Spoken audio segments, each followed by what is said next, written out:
dalawang linggo ay ating pong pinapag-aralan ang tungkol sa pagkakaisa sa iglesia o ng iglesia. At sa unang bahagi ng ating pag-aaral ay ating nalaman ang mga dahilan bakit mahalaga ito. At sinabi natin mahalaga ito dahil ang Diyos ang nagtakda ng pagkakaisa ng iglesia. Ginawa niya tayo isa.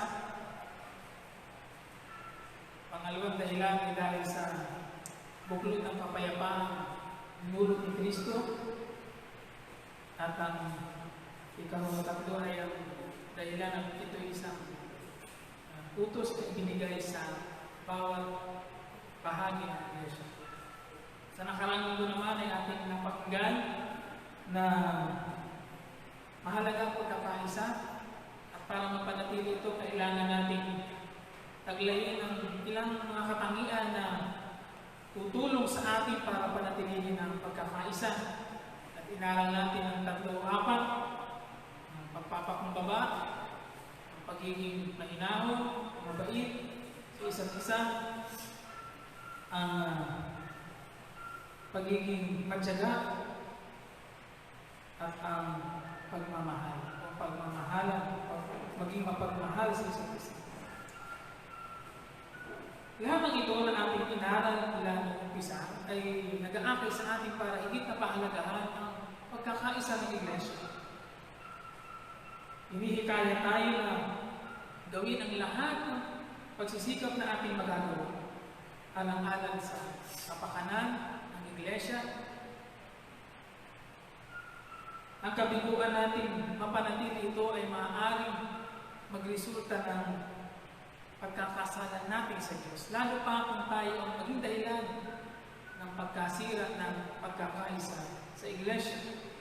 Inihambing pa nga na ang pagkakaisa ay dapat maging katulad ng pagkakaisa ng Diyos Ama, Anak at Espiritu Santo. Pagkakaisang pangwalang hanggan, pagkakaisang mananatili forever. At ganun pagkakaisa ang dapat na mayroon sa iglesia.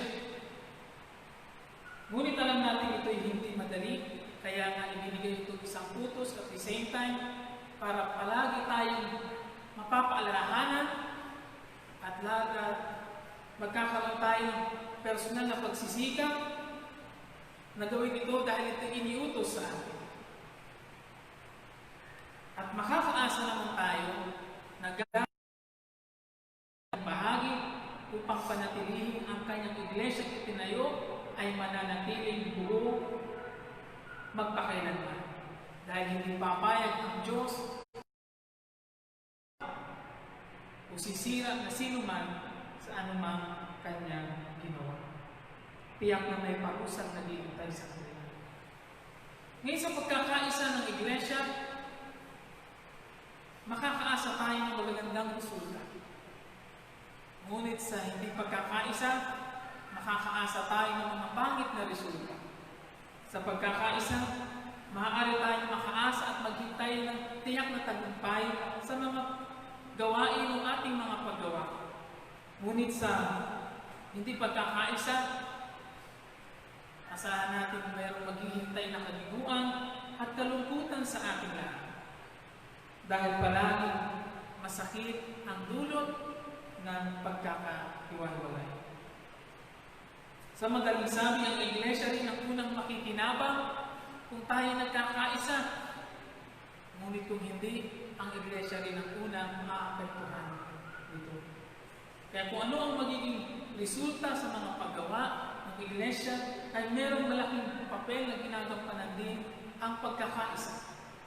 At ngayong umaga, bilang bahagi po ng ating muling pagbubulay tungkol sa pagkakaisa, gusto kong tingnan naman natin kung ano ang mga pakinabang kung ang iglesia ay mananatiling nagkakaisa. Ano ang mga pakinabang nito kung tayo mananatiling nagkakaisa? Balikan niyo po ang ating talatang sinusundan mula pa ng umpisa sa Efeso 4. Basahin muna natin bago po bangkitin ang unang punto. Efeso 4, talatang 7. Efeso 4, talatang 7. Ang bawat isa sa atin binigyan ng tanging kaloob ayon sa sukat na ibinigay ni Kristo. Ganito ang sinasabi ng kasulatan. Nang umakyat siya sa kalangitan, nagdala siya ng maraming bihag at nagbigay ng mga kaloob sa tao. Ano ang ibig sabihin ng umakyat siya? Ibig sabihin niya ay bumaba siya rito sa lupa. Ang bumaba siya rin ang umakyat sa itaasan sa kabila ng mga langit upang malaganapan ng kanyang kapangyarihan ng kalahatan. At ang iba'y ginawang apostol, ang iba'y propeta, ang iba'y evangelista, ang iba'y pastor at guro. Ginawa niya ito upang ihanda sa paglilingkod ng lahat ng iniran sa kaiuunlad ng kanyang iglesia. Sa gayon, tayo lahat ay magkakaisa sa pananampalataya, pagkakilala sa anak ng Diyos, at magiging ganap ang ating pagkatao ayon sa pagiging ganap ni Kristo.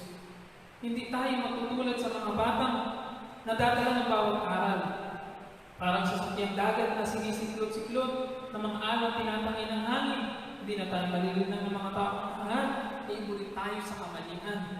Manapay sa pamamagitan ng pagsasalita ng katotohanan, sa diwa ng pag-ibig, magiging ganap tayo kay Kristo na siyang ulo, at sa pamamagitan niya, nabubuo ang katawan mula sa mga bahaging pinag-uugnay ng kasukasuhan at kumaayos na gumaganap ng tungkulin ng bawat bahagi, ang buong katawan ay lalaki at lalakas sa pamamagitan ng pag-ibig. Saglit na po tayong manalangin.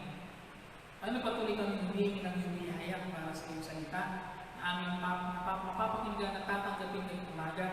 Gawin niyo po makapangyarihan ito habang aming tinatanggap ngayong umaga.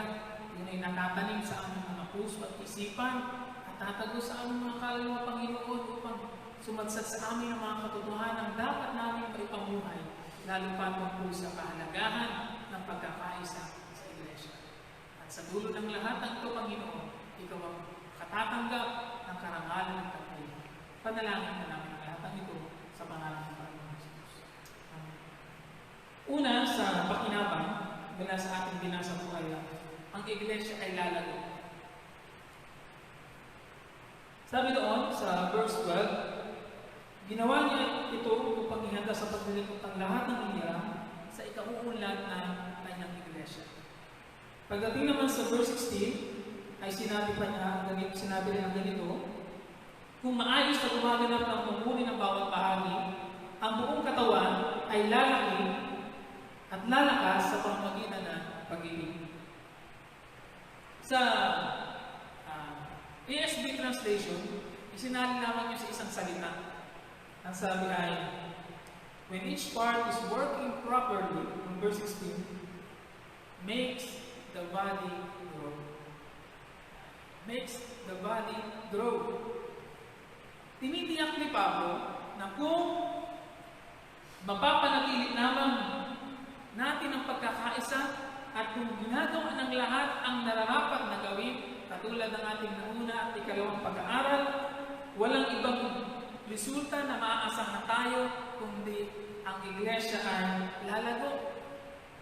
Makes the body grow. Dadalhin tayo ng pagkakaisa sa paglago. Paglago sa ating spiritual na kalagayan, ang sabi pa doon, sa pagkakilala natin sa Panginoon, sa kaugnayan natin sa Diyos, sa pananampalataya, sa paglilingkod, lalago tayo sa iba't ibang area ng ating buhay sa tulong ng ating pagkakaisa. At ang sabi pa, makes the body grow. Hindi man sinabi, makes the individual grow. Sa pagkakaisa, lahat ay nabibitbit sa paglago. Walang naiiwanan sa hulihan. Kaya kapag ang Iglesia ay nagkakaisa, tunay na nagkakaisa, merong tiyak, merong katiyakan na ang lahat ay lumalago. Walang hindi lalago sa Iglesia ang nagkakaisa. Kung gayon, hindi ako magkakamali kung aking sasabihin, ang Iglesia ang nagkakaisa ay larawan ng isang Iglesia ang malago. Ang isang Iglesia ang nagkakaisa ay isang Iglesia ring malago. Ganito naman ang salin ng New Living Translation, the same verse 16. As each part does its own special work, it helps the other parts grow so that the whole body is healthy and growing and full of love. Gusto ko yung salin niyo sa New Living Translation. Kung ang bawat isa daw ay ginagawa niya ang kanyang papel, ang kanyang dapat na ginagawa, at nararapat na ginagawa bilang hiniran ng Diyos, ang resulta daw nito ay it helps the other parts grow. Tumutulong tayo para ang ibang bahagi ay lumago din. And ang dulo, ang result naman nun, so that the whole body is healthy and growing. Kung ang bawat isa pala sa atin ay ginagawa ang nararapat niyang gawin, ang resulta, natutulungan natin ang isa't isa sa kanyang personal na paglago. And ang dulo, ang resulta naman nun, kung ang bawat isa ay lumalago sa kanyang personal na kalagayan, ang buong katawan ay magiging malusog at malago. Lumalago. Ganun pala ang nangyayari, mga kapatid. Kung ang bawat bahagi ng katawan ay maayos sa gumaganap sa kanya-kanyang mga tungkulin o inaasahan sa kanya, walang ibang resulta kundi paglago. Kaya kung matututunan natin i-apply ang ating mga previous na pag-aaral, mag-unawaan, magpatawaran, magtanggapan sa kabila ng pagkakaiba-iba ng mga tao sa loob ng iglesia, lalago ang iglesia. Ganito po kasi yun. Lumalago ang iglesia dahil lumalago ang bawat bahagi.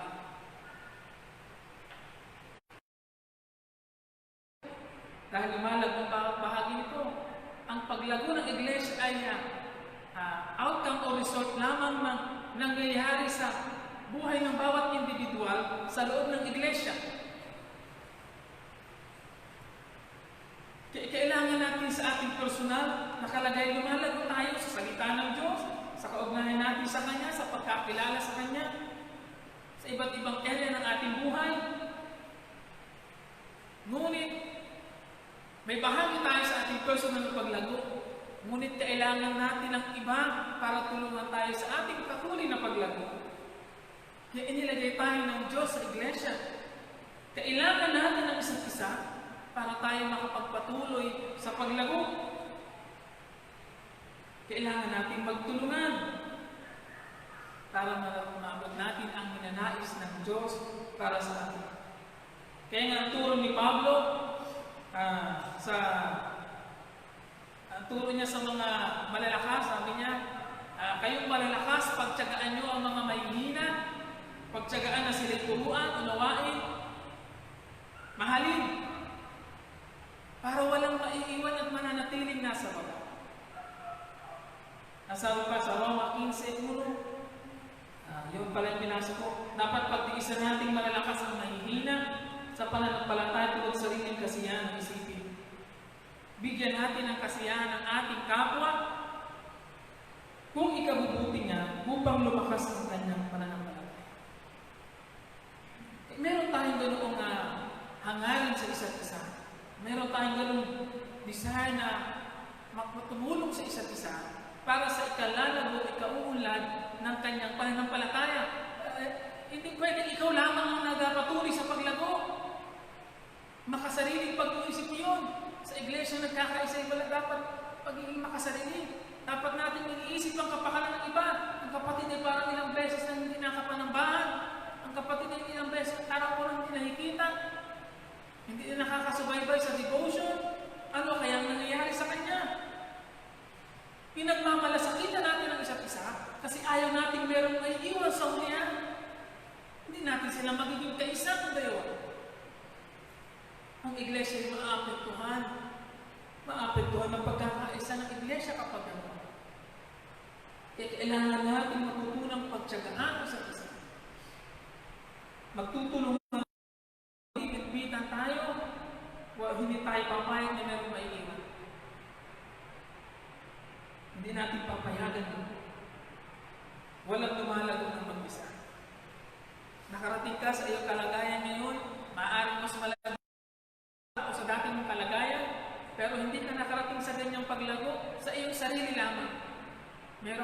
kapatid na nagtiyaga sa iyo, nagmalasakit sa iyo, palagi nagpapaalala sa iyo, nagsasaway sa iyo ng araw, at nagpapatuloy hanggang ngayon.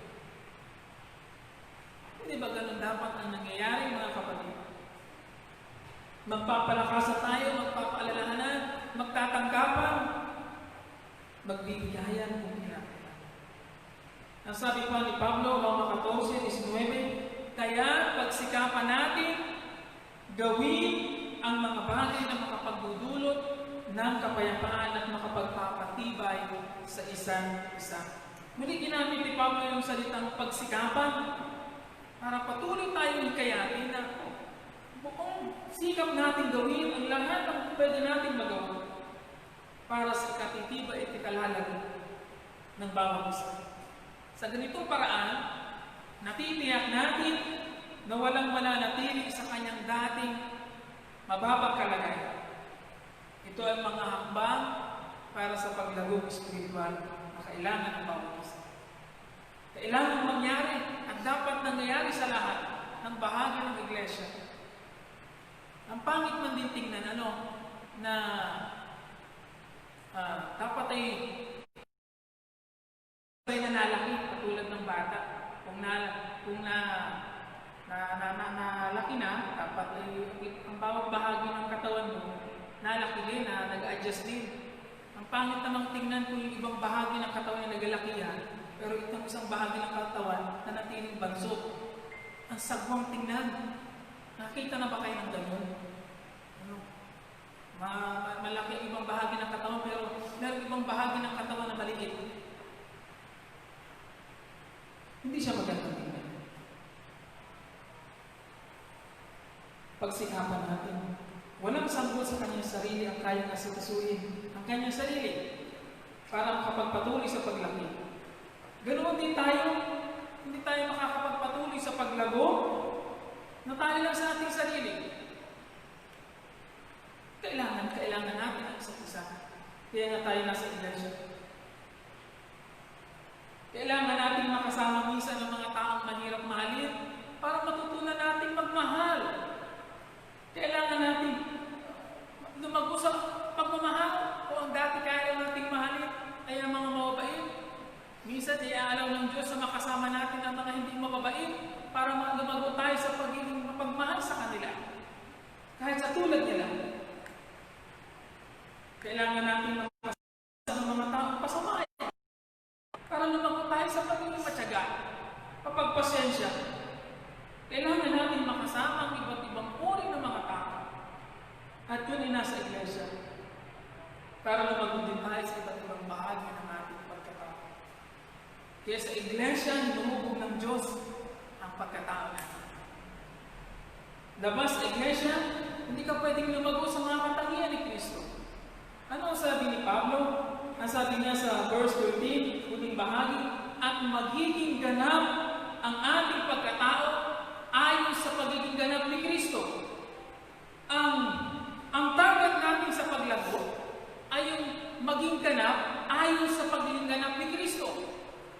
Yun ang goal natin sa paglago. Yun ang dapat na paglagong marating natin. Yung maging ganap katulad ng pagiging ganap ni Kristo. Malapit ka na kaya doon, kapatid? Malapit na kaya tayo doon sa pagiging ganap? Imposible marating mo kung tayo lang mag-isa. So, hindi ka lalago sa pagmamahal kung wala kang kasama para mahalin. Hindi ka lalago sa mga era ng buhay mo kung ikaw lang sa sarili mo.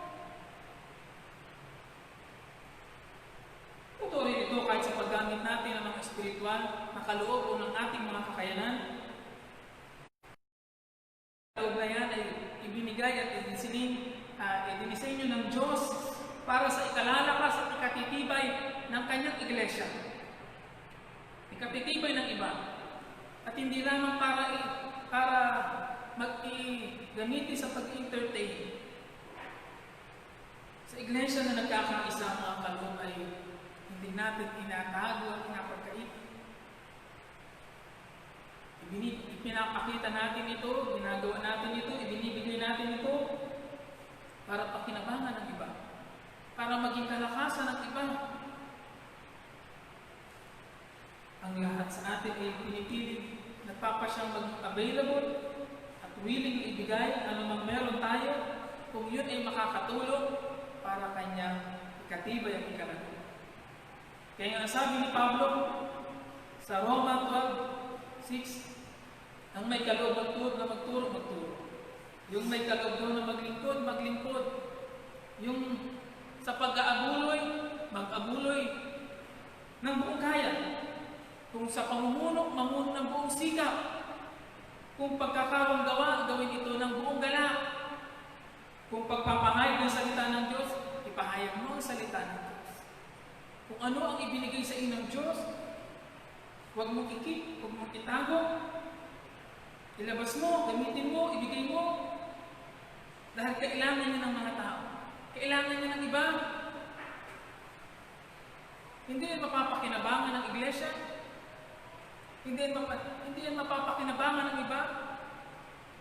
At kung gayon, pwede natin siguro isipin na kung ipinagdadamot mo na gamitin ang kaloob at kakayanan mo, maaari kang nagiging dahilan ka para mapigilan ang paglago ng iba. O para bumagal ang paglago ng iba, ng iglesia. Pero the more na nagiging willing tayo para gamitin ang mga kakayanan ng kaloob ito, lalong nagiging mas mabilis ang paglago ng bawat isa at ng iglesia. Vice versa, ganun ka din.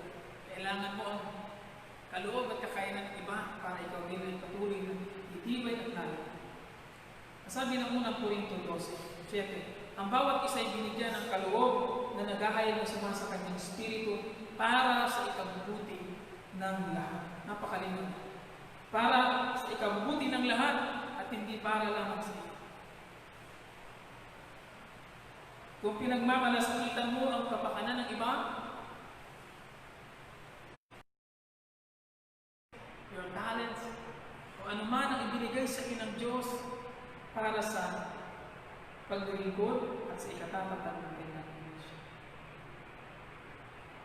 Sabi pa doon sa unang Korinto din chapter 14, verse 12, sikapin ninyo sumagana kayo sa mga kaloob na makapagpapaunlad sa iglesia.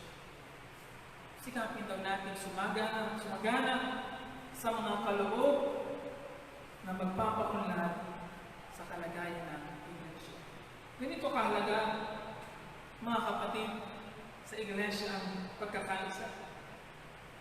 Sa puso, isip, damdamin, sa ating mga hangarin, pinapangarap, lalago tayo. Kung iisa ang pangarap at kung na gusto natin maabot, kailangan natin gawin ang buo nating makakaya. Magtulungan tayo. Kung tayo tunay nagkakaisa, magtutulungan tayo. We will give and do our best for the sake of each other. Sabi, a church that works together grows together. A church that cares for each other stays together. Gusto ba natin lumago? Mahalaga ba tayo? Baka panahon na ito para mag-evaluate tayo ng ating mga sarili. Baka ang dahilan kaya napipigilan ang paglago ng iglesia, umabagal ang paglago ng iglesia, ay dahil sa akin. Dahil hindi ako nakikisalit. Dahil hindi ko ipinapagamit ang buhay ko. Hindi ako tumutulong sa iba.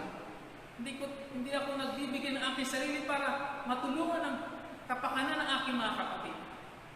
At ganoon din naman ako, hindi ko sila pinapayagan na matulungan nila ako. Kaya ang iglesia naging stagnant na sa kanyang kalagayan. Huwag natin payagan yung mga kapatid. Kung gusto natin nagpapatuloy sa paglago ang iglesia, let's be united sa puso, isip at damdamin at sa ating mga gustong gawin at pinapangarap na maabot. Magkaisa tayo sa layunin. Pangalawa, na pakinabang ng pagkakaisa sa iglesia ay yung makapag-iiwan tayo ng mabuting patutuo sa mundo. Tatanong lang ako sa talata sa Juan 17, sa panalangin ng Panginoong Jesus, at sinabi niya sa verse 21 na ganito, Juan 17 verse 21, upang silang lahat, ito po'y panalangin ni Jesus, yung mahabang panalangin, upang silang lahat ay maging isa, na gaya mo, Ama, sa akin, at ako'y sa iyo, na sila na may sumaatin, upang ang sanlibutan ay sumampalataya na ako'y sinunod. Mahalagang maunawaan din natin, mga kapatid, na ang iglesia ay nag-exist hindi lamang para sa atin. Actually, the very reason kung bakit ang iglesia ay nag-exist at dapat patuloy na naman nagpapatuloy sa paglago, dahil narito tayo para abutin ang mundo. Ang iglesia ang binigyan o inatasan ng Diyos para abutin ang makasalanan, ang mga tao. Huwag tayong masasatisfy na na-enjoy natin ang isa't isa, which is good. Na tayo-tayo lang palagi. Kailangan natin ibahagi ang ating paningin sa labas ng iglesia. Dahil nag-i-exist tayo para sa kanila. Instrumento tayo ng Diyos para ipakilala si Kristo sa mundo. Kaya dito sa iglesia, nangyari ang lahat ng pagsasanay na kailangan nating gawin para maging mabisa tayo sa pag-abot sa mga tao sa labas. Hinuhubog ng Diyos ang ating mga karakter para walang masabi ang mga tao sa labas. Sinasanay natin ang ating mga sarili at nag-a-acquire tayo ng iba't ibang mga karagdagang kakayanan para maging effective tayo sa ating mga paghayo. Alam natin ang ating gagawin. Meron tayo ng estratehiyang ginagamit para maging mabisa tayo. Dahil ibinigay ng Diyos sa iglesia ang assignment na humayo. Ibahagi sa iba't ibang lugar, bayan ng bansa ang kanyang mabuting balita. Ito ang sinasabi ko nung una pa, at pare-pareho nating misyon ang abutin ng mundo. Kung minsan, mahirap para sa atin, o mahirap para sa iglesia at kahit sa bawat isa, na paniwalaan ng mga tao tungkol sa mabuting balita na ating daladala sa kanila. Hindi naman talaga madali kung sa ating sarili lamang. Dahil may mga tao hindi natin maiwasan na naghahanap ng pruweba. May mga tao naghahanap ng katunayan na totoo ang ating sinasabi. May mga tao pang nagmamasid sa ating kapaligiran lamang. Minamasid ang ating mga obserbahan ang ating mga pagtitipon, ang ating mga gawain na inakandak sa labas. Inaobserbahan nila yun kung gaano katotoo at ka-powerful. At tinitingnan nila ang ating mga patutuo. Kapag tayo wala na at hindi na tayo nagsasama-sama, hindi na tayo magkasama, at nasa kanya-kanya na tayo ng mga lugar, ang mga tayo nag-uumpisang magmasid at patunayan sa kanilang isip gaano katotoo na ang taong ito'y banal.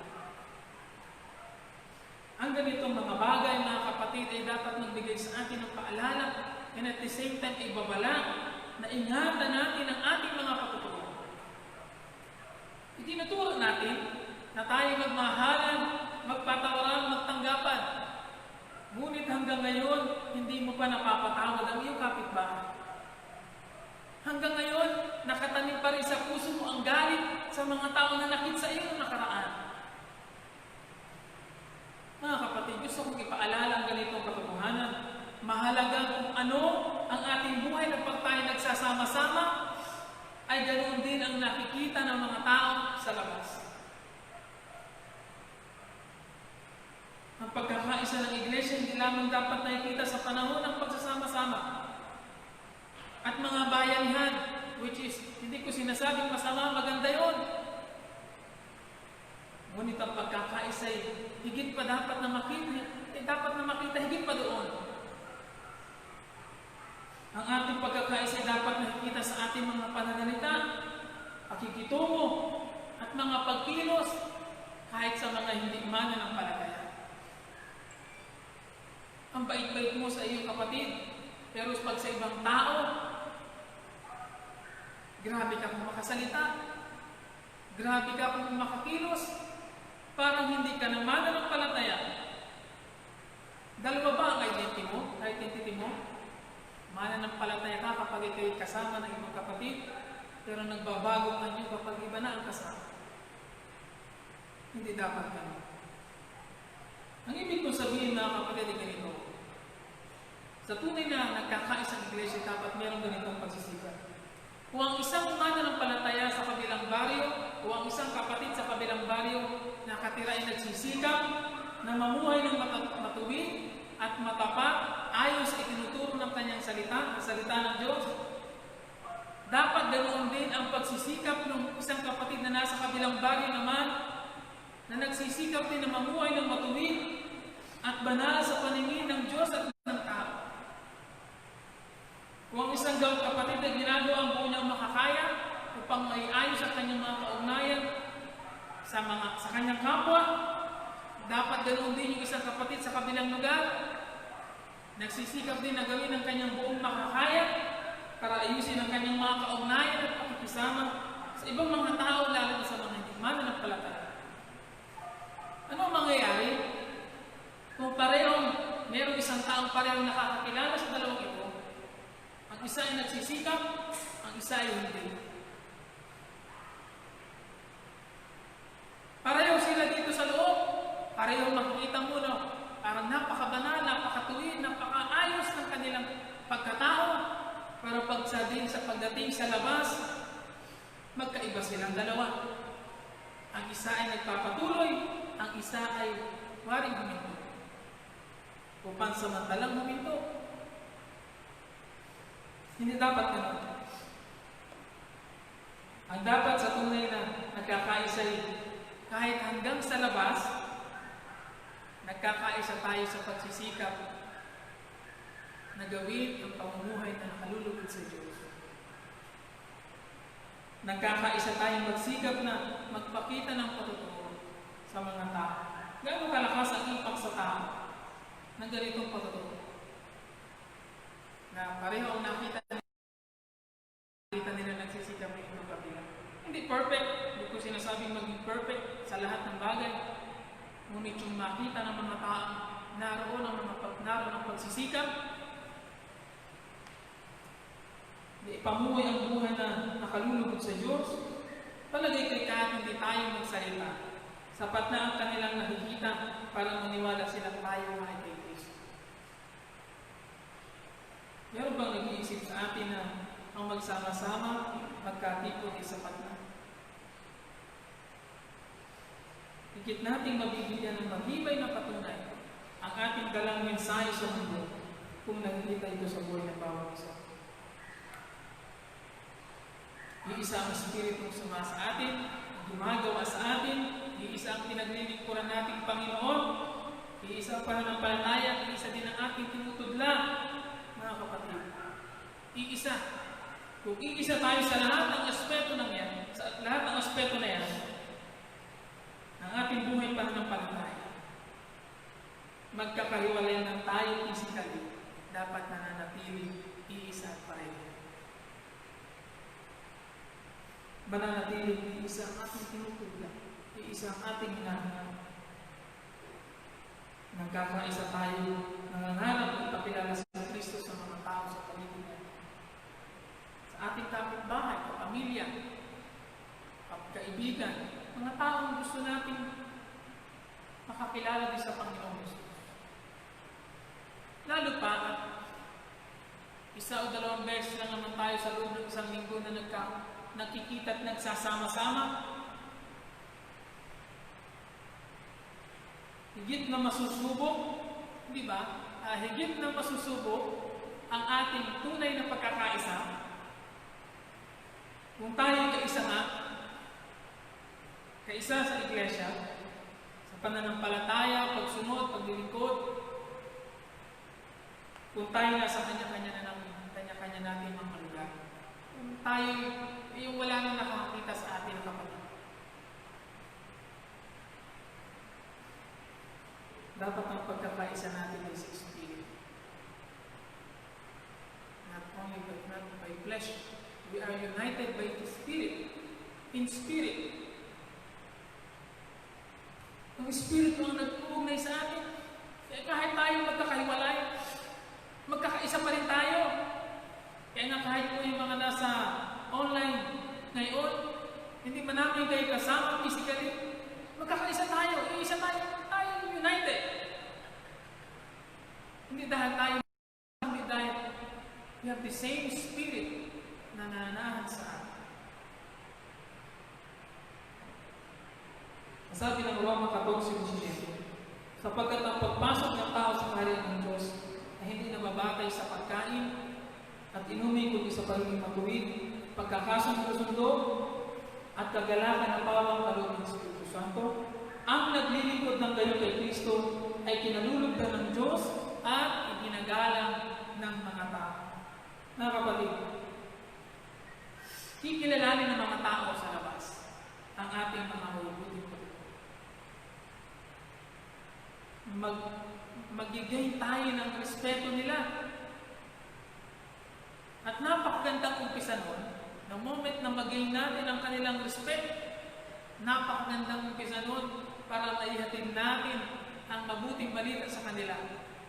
Pero ang hirap bitbitin ang salita ng Diyos sa mga tao, palagay nila hindi tayo kagalang-galang.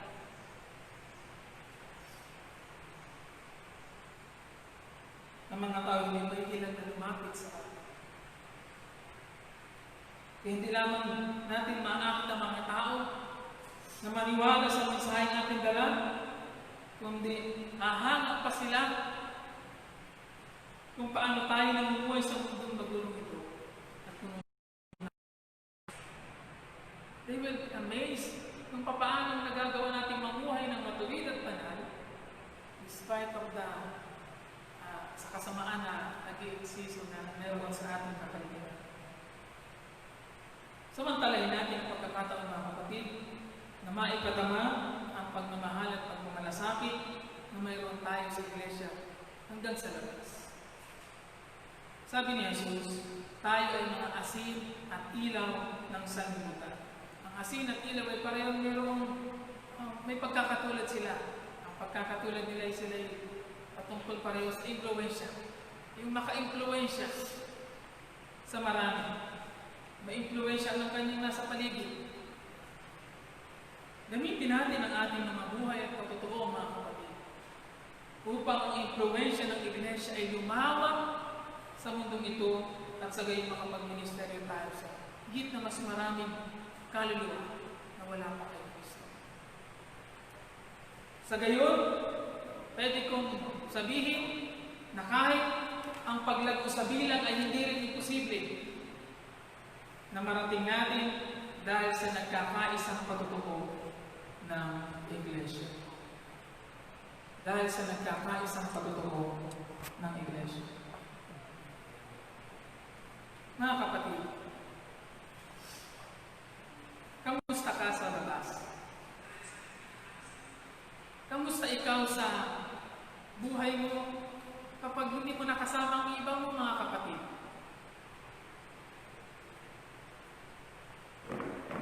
Kaisa ka pa rin ba namin kahit hindi ka namin nakakasama? Kaisa ka pa rin ba ng iyong leader sa mga pangarap na gusto niyang marating? Kaisa ka ba ng iyong mga leader sa mga adhikain? Kaisa ka ba namin? Tanungin mo nga ang iyong katabi. Kapatid, ikaw ba'y kaisa ko kahit hindi kita nakikita? Ikaw ba'y kaisa sa iglesia ito kahit hindi tayo palaging nagkakasama-sama?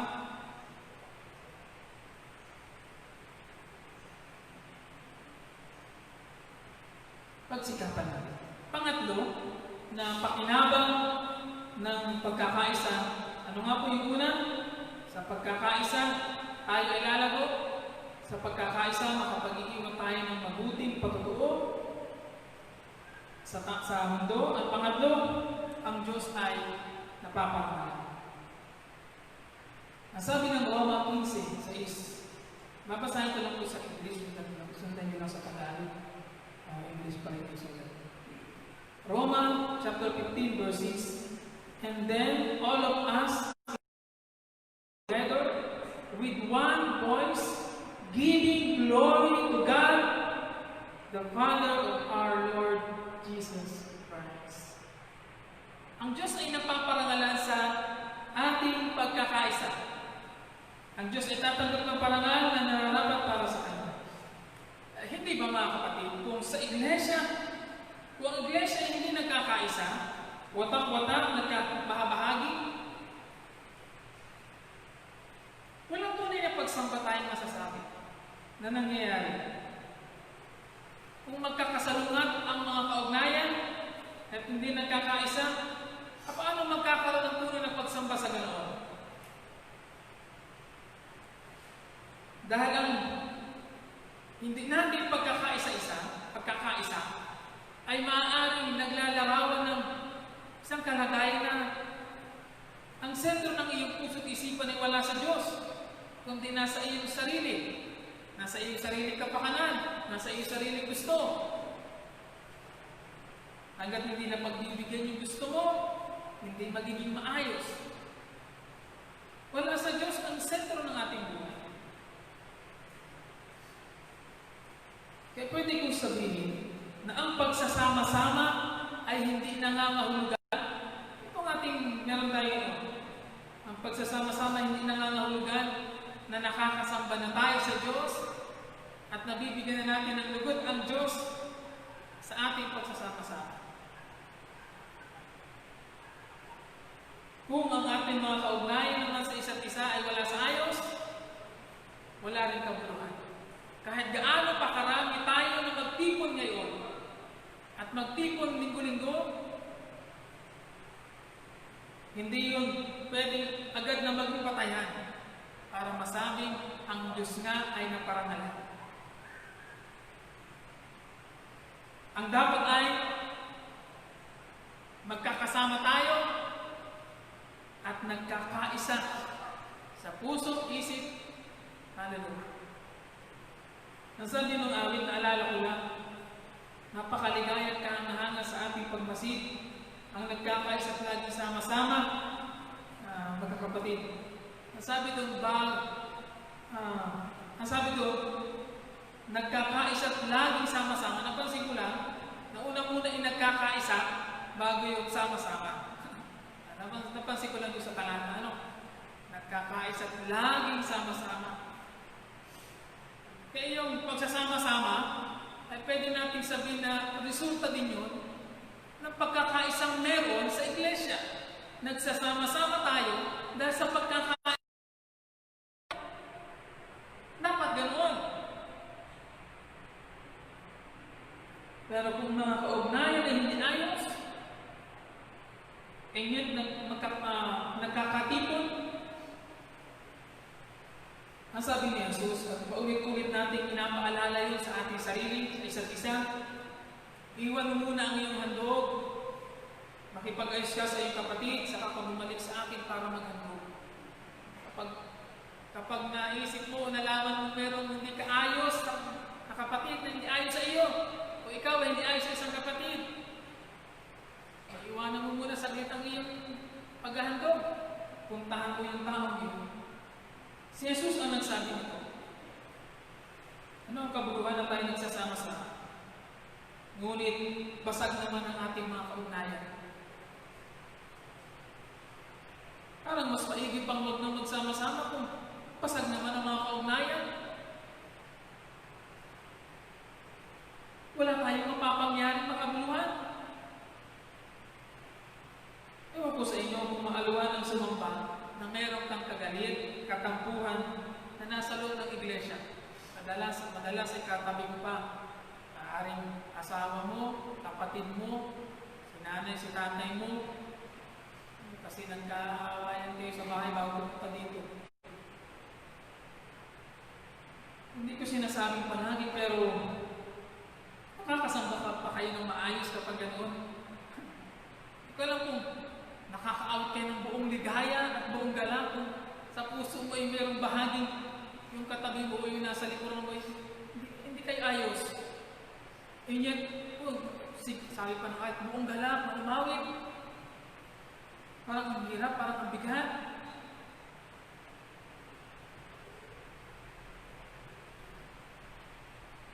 Hindi rin natin mabibigyan ng ng Diyos. Kahit magpakalakas-lakas tayo sa pag-awit, hanggang ang mga kaugnayan ng Diyos. Kung gayon, dapat ang maging practice natin sa ating pagsamba.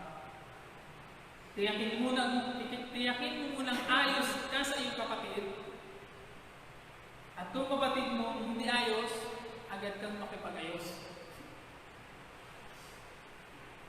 Sa gayon, matitiyak natin malulugod ang Diyos sa ating pagsasasa. Mga kapatid, ayaw ng Diyos ng hipokrito. Ayaw ng Diyos sa sinungaling. Ayaw ng Diyos sa pagkukunwari. From Old Testament hanggang New Testament, pinapatunayan ng Diyos yan. Hindi natin kasi malulugod. Kahit tayo magpakarami-rami, at wari kumpleto ang mga upuan, kita ng Diyos ang katotohanan sa puso natin. Nababasa ng Diyos ang totoo at laman ng puso ng bawat isa. Kung sino ang kaisa at hindi kaisa. Sa halip na maparangalan natin ang Diyos, napipilitin natin ang Diyos. Tingnan niyo po ang sabi doon sa Efeso 1. Balikan natin yung ating main text. At doon na tayo gugugol. Efeso 4:30, ganito ang sabi. At huwag ninyong dulutan ng pighati ang Espiritu Santo, sapagkat ito ang tatak ng Diyos inyo, ang katibayan ng inyong katubusan, pagdating ng takdang araw. Gusto ko pansinin niyo yung salitang inyo. At huwag ninyong tulutan ng pighati ang Espiritu Santo, sapagkat ito ang tatak ng Diyos sa inyo, ang katibayan ng inyong katubusan pagdating ng takdang araw. Ang utos ay naka-address kanino? Mga kapatid, inyo. Hindi lang sa kanya, hindi lang sa akin, sa inyo. Naka-address ang utos. Sa lahat ng mga mananampalataya, and specifically sa buong iglesia, sa bawat bahagi nito. At ang utos ay, huwag pighatiin ang Espiritu Santo. Para sa ating lahat ng utos, bahagi ng iglesia. Ano man ang iyong kalagayan o katayuan, ikaw man ay aktibong membro ng isang ministry, o ikaw ay nasa supporting ministry, o kahit ikaw ay walang maraming participation sa mga gawain ng iglesia, and yet, ina-claim mo na ikaw ay bahagi ng iglesia para sa iyong utos na ito. Para sa iyong utos na ito. Ang utos na ito, huwag natin ipighatiin ang Espiritu Santo. Sa paanong paraan, mga kapatid? Sa paanong paraan pwede natin mapighati ang Espiritu Santo? Ngayon, gusto kong balikan niyo yung Efeso 4. At gusto kong pansinin niyo mabuti. Mula verse 17 hanggang lang ng inyong mata. Mula verse 17 hanggang verse 32, actually hanggang sa uling verse. Kung ano-ano ang mga sinabi ni Pablo sa mga talataang yan. Doon sa verse 17 hanggang verse 32, tinalakay ni Apostol Pablo ang tungkol sa tama at wastong pamumuhay na dapat makita sa isang taong may bagong buhay kay Kristo. And then, mula verse 25 hanggang pababa din, binanggit naman ni Pablo ang mga pangit at masasamang pag-uugali na dapat iwaksi o talikuran ng mga mananampalataya. Ngayon napansin ko lang na sa mahabang mga talataang yun, nakapalaman ang verse 30 na nagsasabing huwag nating pighatiin ang Espiritu Santo. Inuna ni Pablo sa unang bahagi ng ganitong tamang pamumuhay.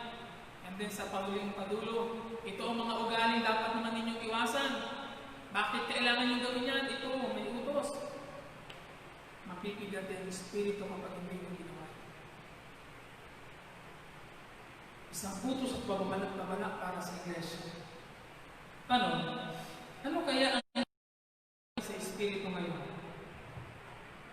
Karangalan ng kasiyahan o kapighatian? Para maiwasan pala natin mapighati ang Espiritu, ibinigay ni Pablo ang mga kasamang utos na kailangan natin sundin. And this time, gusto kong uwitan ninyo ang mga dyan sa inyong Biblia, ang mga salitang pandiwa. Sa verse 22, uwitan niyo ang salitang pandiwa ng iwan. Iwan na ninyo ang dati niyong pamumuhay. Yung salitang hubarin, uwitan ninyo na ninyo ang inyong dating pagkatao na nagpapahamak dahil sa masamang pita. Magbago na kayo ng diwa at pag-iisip. Uwitan niyo magbago. Verse 25, dahil kayo sa verse 25. Uwitan niyo yung salitang itakwil na ng bawat isa ang kasinungalingan at lahat ay magsalita ng katotohanan sa kanyang kapatid. Verse 26, kung magagalit man kayo, iwasan niyo salitang iwasan. Ninyong kayo magkasala, agad ninyong pawiin sa kalooban ng galit. Verse 31, yung salitang alisin. Alisin na ninyo ang lahat ng sama ng loob, galit, at mga kapatid, ito ang mga utos. Iwanan, hubarin, itakwil, iwasan. And then, next na gusto kong gawin ay, bilangin nyo naman kung ilang beses binanggit ang salitang huwag. Mula verse 17 ng verse 31, ilang beses binanggit ang salitang huwag. Kung pareha tayo ng version ng Biblia, ang salitang huwag ay binanggit ng 6 na beses. 6 na beses. Ano ang gustong puntuhin ni Pablo pagdating po sa mga pangungusap na ito? Dito, iisa ang layunin ni Pablo. At yun na yung sinabi niya sa verse 30, upang hindi natin mapighati ang Espiritu Santo. Sa gayon, mabibigyan natin ng karangalan ang Diyos. Ito ang dahilan, mga kapatid. Pakanaisin natin na mabigyang lugod at karangalan ang Diyos sa lahat nating ginagawa. Sapagkat ito ang dahilan, kaya tayo nabubuhay. Nabubuhay tayo para magbigay ng Panginoon. Kamusta tayo, mga kapatid? Gusto kong tanungin kayo, alin sa mga utos na ito na binanggit ni Pablo ang kailangan mong bigyan ng atensyon? Talaga bang iniwan mo na ang dati mong pamumuhay? Itinakwil mo na ba ang kasinungalingan sa buhay mo? Inalis mo na ba sa puso mo ang galit, sama ng loob, puot na mayroon ka sa mga tao sa buhay mo?